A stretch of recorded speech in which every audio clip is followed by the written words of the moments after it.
Welcome to episode 8 of 100 Days of Data. I'm Jonas, an AI professor, here to explore the foundations of data in AI with you. And I, Amy, an AI consultant, excited to bring these concepts to life with stories and practical insights. Glad you're joining us. Ever wondered why TXT, CSV, XML, and JSON rule the world of data? Today, we're going to unravel that mystery. Yeah, these formats are behind so much of what we do with data every day, but how often do we actually think about what they are or why they matter? Let's dive in. To start, it's helpful to think of data formats as different languages for storing and exchanging information. Each has its own strengths and quirks, just like spoken languages. That's a great analogy. And just like you wouldn't use Shakespearean English ordering coffee, you pick the best format for the job. So what's the simplest format to start with? Plain text, or TXT files, are probably the simplest. They store data as raw characters, readable to humans and machines alike. It's just unformatted text, no bells or whistles. I run into TXT files all the time, logs from systems, rough notes, or even simple data dumps. But while TXT is super simple, it doesn't organize data well, right? There's no structure, so it's hard to parse or analyze large data sets stored this way. Exactly. That's why more structured formats emerged.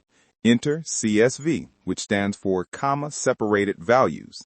It's a way to put tabular data, think spreadsheets or database rows, into a plain text file, using commas to separate values. Oh, CSV is everywhere in business. I've seen automotive companies export vehicle sensor data in CSV to quickly share with engineers. It's lightweight and easy to open anywhere, from Excel to Python scripts.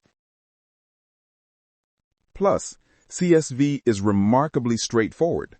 Rows represent records, and commas split each field.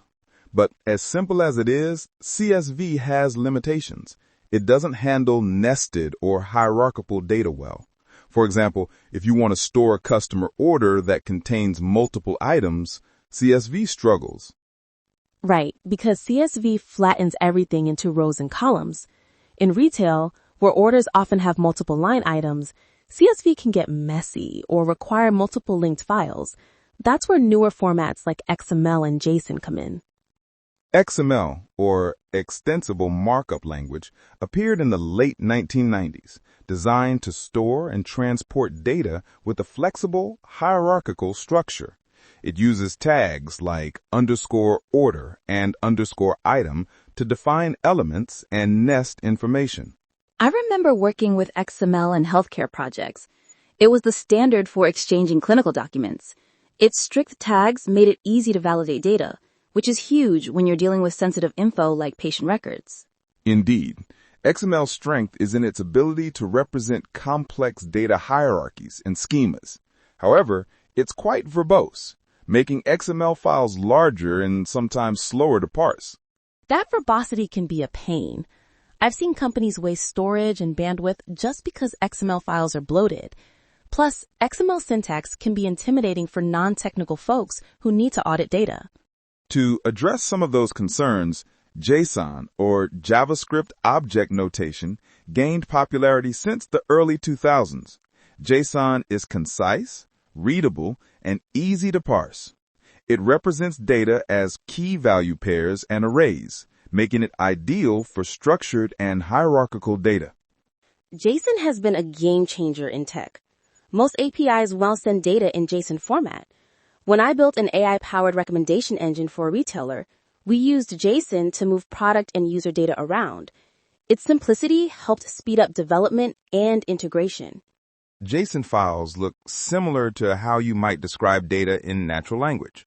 For example, a customer order in JSON might look like this: an object with keys for _order and _customer, and an array listing the items purchased. Each item is itself an object. And that nesting is huge. It matches how we mentally think about data relationships. It also maps easily to programming languages' data structures, so no complicated parsing logic is needed. Before we move on, it's important to remember these formats mostly focus on textual or tabular data, But what about non-text data, like images and videos? Great point. In the AI world, images and videos are massive data sources, especially for computer vision tasks. They're stored in binary formats, like JPEG or PNG for images and MP4 or AVI for videos, which encode data very differently. Binary formats are optimized for efficient storage and processing of large multimedia files. Unlike text formats, they don't aim to be human-readable. They compress data and organize it in ways that software and hardware can quickly decode. In practical terms, this means a healthcare AI system analyzing X-rays needs the images in a high-quality binary format. Similarly, autonomous cars process continuous video streams to detect obstacles. These files are huge and require specialized storage. Exactly.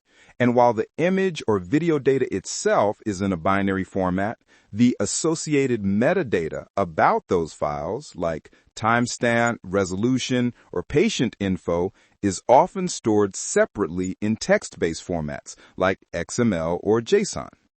I actually saw a project where an automotive company used JSON files to accompany video files from dashcams. The JSON carried sensor data and event labels, syncing them with video timestamps. This combined approach delivered much richer AI insights.